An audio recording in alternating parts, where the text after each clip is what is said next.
दोस्तों, क्या आप जानते हैं कि सन 1930 में तिब्बत के गुगे साम्राज्य के लोग कैलाश पर्वत की तरफ बढ़ते हुए अचानक कहां खो गए? और वो भी एक दो नहीं बल्कि पूरे 1 लाख लोग। क्यों आज तक कोई भी पर्वतारोही कैलाश पर्वत नहीं चढ़ पाया है?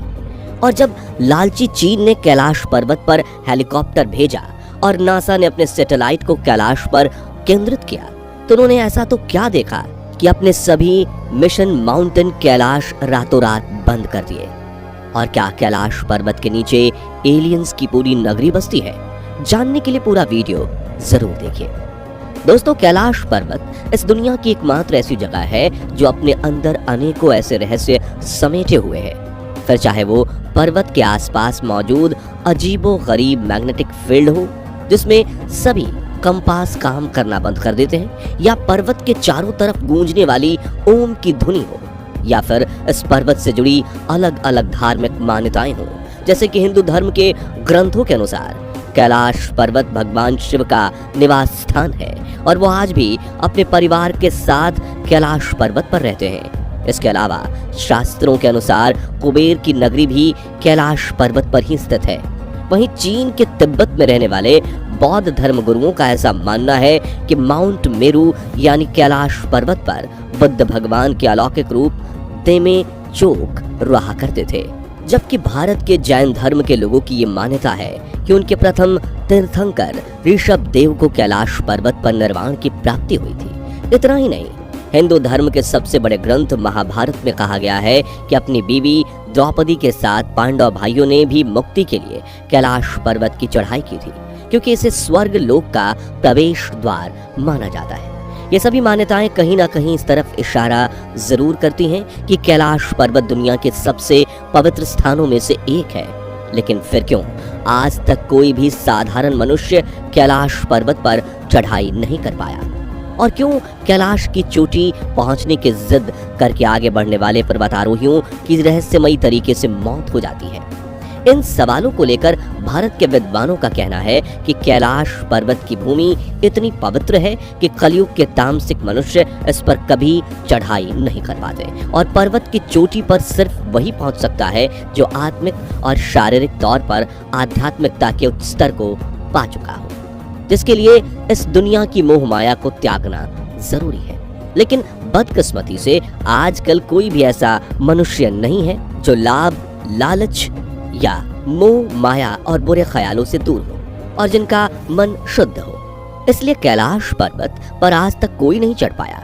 कहा जाता है कि कैलाश पर्वत के चारों ओर एक अलौकिक शक्ति का प्रवाह है और कैलाश पर्वत के पास तपस्वी गुरु आज भी टेलीपैथी के जरिए आध्यात्मिक गुरुओं से संपर्क करते हैं। दोस्तों, 16वीं सदी में माउंट कैलाश के पास गुगे किंगडम नाम का एक ऐसा साम्राज्य था जिसके 1 लाख लोग रातों रात अचानक से कहीं गायब हो गए, और इनके इस तरह गायब होने की मिस्ट्री को भी कैलाश पर्वत के साथ जोड़ा जाता है। लेकिन वो कैसे?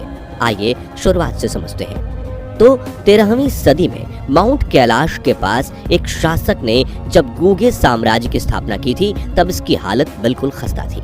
कुछ कच्ची दीवारों की चारों तरफ सिर्फ और सिर्फ बर्फ थी और परिस्थितियां इतनी कठोर थीं कि हर किसी को लगता था कि अगले ही कुछ सालों में इस साम्राज्य का सर्वनाश हो जाएगा।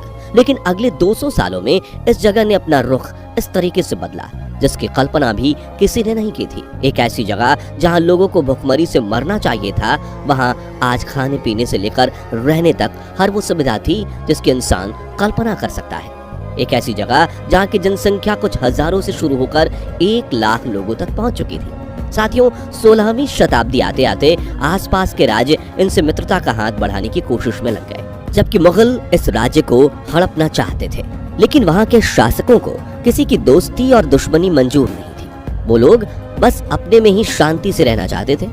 और जब उनसे पूछा गया कि पिछले 300 सालों में उन्होंने इतने अविश्वसनीय तरीके से अपने विकास को कैसे अंजाम दिया, तो उन्होंने कहा कि आज वो जो कुछ भी हैं वो सांभाला नगरी के लोगों की सहायता से है। वो नगरी जहां हिंदू और बौद्ध धर्म के ग्रंथों के मुताबिक देवता रहते हैं। धरती के किसी कोने में बसी एक ऐसी एडवांस सिविलाइजेशन जहां का जीवन स्वर्ग के बराबर माना जाता है। और विष्णु पुराण में तो यहाँ तक कहा गया है कि भगवान विष्णु के 10वें अवतार कल्कि का जन्म भी इसी नगरी में होगा।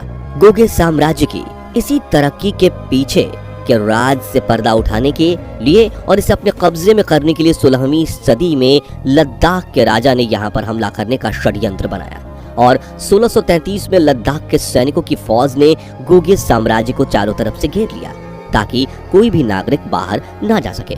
उस वक्त इस नगरी में करीब 1 लाख लोग रहते थे और पहाड़ी पर बसी इस नगरी से बाहर निकलने का और कोई रास्ता मौजूद नहीं था, यानी अब गुगे की हार निश्चित थी। दोस्तों, घेराबंदी करने की अगली सुबह लद्दाख के राजा ने अचानक से पूरी पहाड़ी पर धावा बोल दिया, लेकिन काफी देर हमला करने के बाद जब सामने से उत्तर में एक भी तीर या भाला नहीं आया तो उन्होंने नगरी के अंदर घुसने का फैसला किया। लेकिन नगरी में दाखिल होते ही उनके पसीने तो तब छूट गए जब नगरी का चप्पा चप्पा छानने के बावजूद उन्हें वहां कोई नहीं मिला। लेकिन तभी उन्हें महल के नीचे जाने वाली सुरंगें दिखी जो धरती से तकरीबन 1 किलोमीटर नीचे तक फैली हुई थी और वहां हलचल के भी निशान थे। हालांकि इन सुरंगों से निकास वाले रास्ते को तोड़ दिया गया था, लेकिन फिर भी जैसे तैसे करके जब सुरंगों के अंत को खोजा गया तो वो बात सामने आई जिससे पूरी दुनिया हिल गई।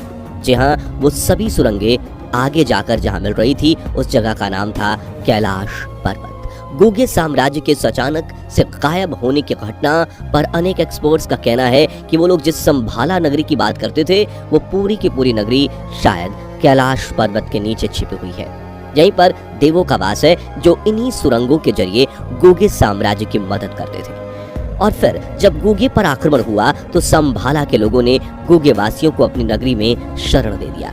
हालांकि इन सभी अंदाजों का आज तक कोई सबूत नहीं मिल पाया है, लेकिन इस रहस्य से भी कोई मुंह नहीं मोड़ सकता कि महज चंद घंटों में गुगे साम्राज्य के लोग कैलाश के पास पहुंचकर आखिर कहां गायब हो गए।